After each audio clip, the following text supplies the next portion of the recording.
Okay, I know what you're thinking. A carbonara French toast grilled cheese sounds a little bit ridiculous and over the top.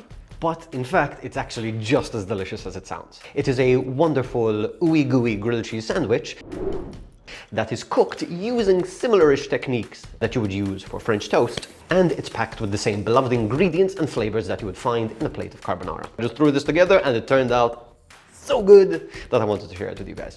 So let us jump straight into it and let's make this sandwich.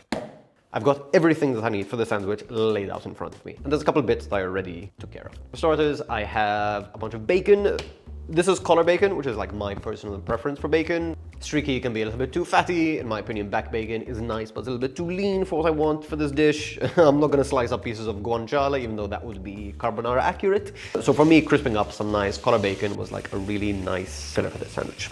Next, I prepared my eggy mixture, which is what I'm going to be dunking the sandwich in. This is what gives it its carbonara-iness. There is 2 eggs. It's basically 1 egg per sandwich that you want to make. A whole bunch of grated parmesan or reggiano or pecorino romano, if that's your vibe. And plenty of black pepper. These are all kind of like imperative ingredients in a good carbonara. And now that I've got those 2 things out of the way, we can focus on the assembly of the sandwich, which is super, super easy. We're going to start with a couple slices of like a mild cheddar cheese. This does not need to be aged. It will make it melt worse, if anything.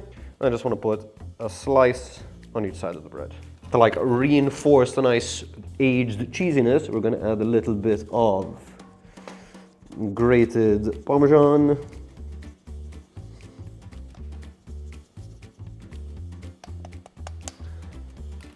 When I originally made the sandwich, I didn't put any parmesan inside, so I'm kind of excited for that little extra cheesiness. A little bit of black pepper. Wouldn't be a carbonara without it. Next, we're gonna lay on our bacon. Boom, boom, boom, boom. And that is literally it for the sandwich assembly. And the only thing left to do is to take these over to the stove, give them a good dunky, and get them straight into some frying. Let's jump into it. Okay, we are now by the stove. Our pan is preheating, and it's been doing this for maybe like 30 seconds. So I'm just gonna throw a couple knobs of butter inside to start melting, and we can focus on dunking our bread in our like sort of French toast, sort of carbonara mixture. So I just like to press down on the sandwiches a little bit, just so they're a little bit more like compact and together. And then it's basically just dunking them in the mixture, making sure a decent amount soaks in. That is just about perfect. Okay, so the butter inside of our pan is nice and hot and foamy, which is perfect. So we're just gonna go in with one of our sandwiches.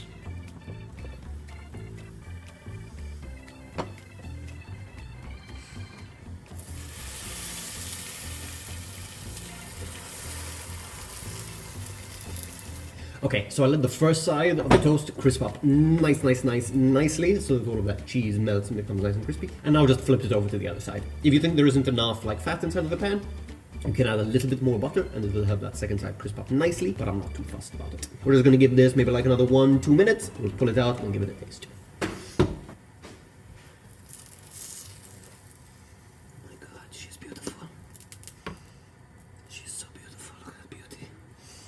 Oh my god, I cannot express to you just how incredible this thing smells. If I'm being completely honest, the sandwich is a little bit darker and crispier and cheesier than the one that I made last weekend, so I am insanely excited to try this out, because I think it's going to be even better. Okay.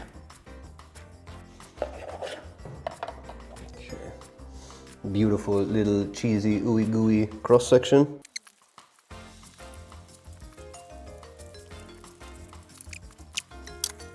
Okay, I've collected my thoughts. This sandwich is just straight up phenomenal. Is it healthy? No. Is it probably going to give you a little bit of extra cholesterol? Probably. But is it delicious? Is it comforting? Does it have flavors reminiscent of a carbonara or really well-made quiche? Yes, absolutely, 100%. The nice cheesy crust on the outside is absolutely delicious. I would really recommend getting some really nice browning. Do not be afraid of some browning. But yeah, that was the sandwich. I hope you enjoyed this. I hope you give this a shot. It's generally really easy, especially if you have like some leftover bacon from like a brunch over the weekend or something like that. Really quick, really easy, really delicious, really satisfying, pretty high in protein. I'll leave the recipe down below if you want to follow it exactly. I'll leave like all the macros and stuff on screen somewhere over here so you know what this thing is doing to your body. and I hope you catch me in the next one. Thank you very much for watching. Please go watch this video, I'd really appreciate it, or subscribe here, that would also be great. Bye.